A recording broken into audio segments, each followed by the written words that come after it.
Christina Kuo Graham 是曾国藩的玄孙女。曾国藩是清末著名的政治家、儒家学者和军事将领，以辅佐皇帝镇压太平天国而闻名。他也是葛培理牧师最小的儿子葛纳德的妻子。他现任东门国际的营运总监，该非营利组织已在中国合法分发超过450万本圣经。他的信仰之旅始于年少时期，并引领他献出他的一生来服侍他的民族。 My name is Christina Kuo Graham. My family name is Kuo, and my married name is Graham. I was born and raised in America, in Champaign-Urbana, Illinois. My father is a professor of electrical engineering there, and my mother got her master's, I believe, there. So I came from a very academic background. My parents were very poor going to school, right? Everything had to be earned on their own. So they didn't really have a childhood. And I didn't learn too much about their history because parents didn't really talk about their history in China a lot until later on in life. But I just know growing up, they gave us everything that we needed to appreciate the world. My mother always said, Tina, you ask so many questions. I do ask a lot of questions because I was fascinated with space, the cosmos, just why? Where am I going to go when I die? Why do I love? Why do I have imagination? I knew that there had to be more than just what my parents gave me, although they gave me everything compared to what they had. 这些未解的问题仍萦绕心头。Christina 前往伊利诺大学攻读土木工程。 I studied hard and I did well, but in my junior year of college, I wanted to join the Air Force. I wanted to travel the world. I wanted to go into space. I wanted to become an astronaut. And I was competitive in sports, and I was pretty extreme. I was an extreme individual because I knew that if I was only going to live 70, maybe 75, 80 years of my life on this earth, I wanted to do something significant before I died. I remember taking 3 finals, and my mind was blown away, and I didn't want to go home. And I said, golly, I just want to chill. So I went to the football stadium at 11:30 at night, and I sat there. And I think I started just talking to God, like, Mom sometimes talks about you. She takes us to Sunday church, when we were little, but it was so boring. But Mom knows a lot, and I just sense that there's something like you up there, but I don't know who you are. But I just want to let you know there has to be some meaning in life than this pure existence that I'm having right now. And if you could tell me who you are and what you're like, that would be really great. That would be really great. So you could say I gave him a phone call, send up an email, or whatever. 毕业之后 Christina 申请了2家航空航天工程领域的顶尖公司工作。 I did a plant trip to Lockheed Missiles and Space Corporation, and then I did a plant trip to Canoga Park. Lockheed called me back exactly in 2 weeks, as they said they would, and they go, we have a job for you. You're going to be working in our space systems division and on a space shuttle project. And I'm like, but I thought, no, I still want to go down to Southern Cal. I waited for 2 or 3 months. And then one day my dad said, Tina, did you call Lockheed back? I go, no, Dad. He goes, what? They probably gave the job away. It's a great job, Tina. You're next to Yaya and you're next to my parents, you're next to my brother, you're next to Auntie. And I go, okay. I called Lockheed. I accepted the job. It was still open by the grace of God. 30 minutes later, who calls me? Rockwell. I go, what kept you so long in calling me back? I just accepted a job with your competitor. They said, I'm so sorry, Miss Kuo, but your resume got shuffled to the bottom of the heap. And it wasn't meant to have had that happen. And looking back, I knew why it had happened, because August of 1980, I was now flying, accepting a job at Lockheed. very quickly I was put on a top secret project, and we were put in what is called an icebox, which is like a mobile home with no windows. And inside that mobile home were at least 20 people from every denomination under the sun: Buddhist, Mormon, Catholic, born-again Christian, you name it. And then there was my supervisor, John. Ironically, John Smith, a very generic name. So, I'm very just conscientious as a new employee, and I'm working very diligently with John as my supervisor. And now, mind you, when you're out of college, there are no more answers in the back of the book, right? You are the answers in the back of the book, and that's very foreboding. So I depended on John for everything. And I was always the type of kid, being the oldest, where I always had to set the example, be the role model, be the template. So when I saw John, and as someone who had all these calculations on these amazing notebooks, whatever question I had, he had an answer to. That was very comforting for someone that's going to be putting something up in space with him. Why was that important? Because when he started talking one day to Eric, another colleague of mine, about a religious topic, I go, wow, John's religious. I didn't know that, right? Because he never proselytized like all my other colleagues were, like, come to this Christmas program, come to my church. He just was quiet. And so one day I said, hey, John, can I have lunch with you sometime? He goes, yeah, sure. 26,000 people, Lockheed cafeteria, different shifts, but we went to lunch. I go, I'm going to ask you some personal questions. I hope you don't mind, because I was eavesdropping on your conversation with Eric. It seems like you have a faith. I've been searching for the meaning of life, and I have some questions. Do you mind if I ask you? He goes, no problem. I said, were we ever meant to die? He said, no, we were never meant to die. I said, I didn't think so. If we were never meant to die, then why do we die? Can I refer you to a book that's like the manual, like, how you have technical manuals for cars and computers, and like we're writing one for this, this one sector of the space shuttle. Can I tell you that we also have a manual of how humans should learn how to know how to live, and it's called the Bible?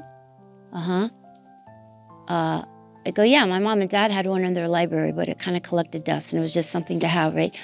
He goes, no, it will answer all your questions. In fact, he said the Bible is a book that answers all the questions that humanity could not discover on its own. I go, whoa, really? He goes, yeah. God, 6 years later, he answered my phone call that I was sitting on the football steps that day. God's the master of perfect timing. Okay, now the big challenge is this. I don't want to put stuff in space anymore. God is going to bring Mission Control Center down to Jerusalem. I want to be about that, because my time is short here. And so I said, okay, I want to quit Lockheed. They just spent $80,000 clearing me, right? Clearance. So now you have to make these really difficult decisions. And God sees how you make decisions, because now I have to tell my dad, and my mom's easy. My mom loves me under any kind of conditions. My dad had expectations. So I did tell my dad that I was being relocated. And he goes, oh, you're going to Burbank. There's another Lockheed, company there. I go, yeah, Dad, no, that's not exactly why I'm going down there. And then when he found out, he's going to come and talk some sense into you. I'm going to tell my brother to come talk some sense into you. Oh my goodness, right? But for me, that was so hard, because I feel I really hurt my dad. He's like, this is the lowest day of my life. You are such a disappointment. You just did not want to hear that from your dad. And when I would call home, I would just, Dad would answer. He would say, Mom, it's for you. Or when I'd go home for Christmas, later on, he used to ask me to mow the lawn and do all those, clean the pool and do things with him. Now it was like, I'm like, God, why couldn't you have called me, like, I don't know, in a different way, which would have still had peace in the family or something. But then I thought about Jesus. Jesus is God in the flesh. Did his brothers and sisters, were they sold out on him? No, they weren't. They weren't even at the crucifixion. Moses had to make hard decisions. Joseph had to make hard decisions during those valley times in your life. It so builds your faith and so builds your trust in God that you come out so much stronger. Later on, my dad came to the Lord at the 11th hour after he had 7 years of cancer. 尽管经历了家庭的冲突， Christina 仍深信神正呼召她投入全职服事。她在 Ambassador College 取得文科与神学学士学位，并在富勒神学院完成跨文化研究硕士。从富勒神学院毕业后， Christina 开始感受到服侍她祖籍之地的呼召。In the summer of 1996, I applied to teach English in China. And so they chose 2 students from Fuller. And it was myself and another colleague. And we didn't know where we were going to be placed in China. But it turns out we got placed at Nanjing, in Nanjing Shishiyuan, which was the central national seminary where all the different provinces would send their students. So I thought, wow, what a great place. I was there 5 weeks, and it was an amazing time. It really made me realize I want to spend the rest of my life here. This is my heritage. I want to sit at the feet of the pastors and learn from them. So my best friend one day saw this ministry called Eastgates on the internet and said, hey, you want to work in China? Why don't you consider this ministry? Because it does training and da-da-da-da-da, and it does things legally in China. The team went in and they talked with the house church leaders and discussed how can we get Bibles to you guys. So they developed contracts with the Lianghui and Santa. Now some people criticized that because they said, oh, the impression was in China with the house church, if you only do things legally, then you're governmental. I liked Eastgates because Eastgates really knew how to listen to the Lord and have patience when other ministries just kind of want to go in and just do. And then the next thing you know, they're on the blacklist, right? And they're 不可以进出。东门国际引起了 Christina 的兴趣，但当时她仍在她的教会服侍，并不确定这是否就是神对她的呼召。然而她还是决定主动联络东门，而这个决定改变了她侍奉的方向。 All to be said and done, I said, I just want to give him a call and tell him I really want to commend them on the wonderful work that they're doing in China for my homeland. So I called him and I got one of the gentlemen there. And we started talking, and that's how it got started. He goes, well, you know a lot about China. I go, not any more than anyone else does. He goes, well, we're working on this project where we want to produce this DVD. It was Rick Warren's purpose-driven life book, and it's been translated out of Taiwan. We want to create a DVD and VCD and spread it throughout China. And since you're a multimedia, we would like you to come up and, give us some suggestions. Little did I know, that they were kind of sort of interviewing me. Then they decided to take me on a trip. I had not been hired yet, just to give me a lay of the land, like this is how we do China. So you can see and make a decision. And to be honest, I was really impressed, right? They would work with the highest echelons, like at Beijing, all the way down to the grassroots. And it wasn't, we only do 3 self and TSPM. We also do house church. It's not about open church, house church. It's about Jesus, So that spoke to me. My heart cry was, yes, you can put a Bible in the hand of a believer. But then what? How are you going to explain? They had some questions, like how do you answer the question when a person says, God says to be fruitful and multiply, then how come we have the one-child policy?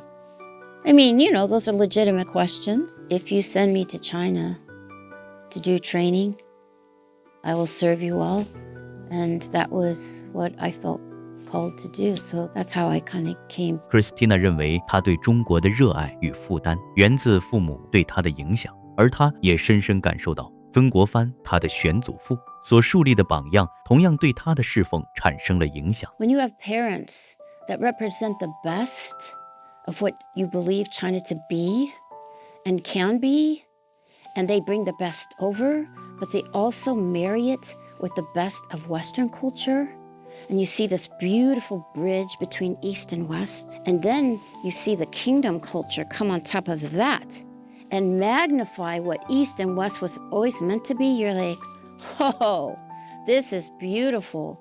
And so why wouldn't I want that aspect of my Asian culture? And then when my mother tells me that I'm the fourth, generation of曾國藩, and I'm like, who's he, Mom? It's like, you go to China, you tell people, and they'll go, oh,曾國藩.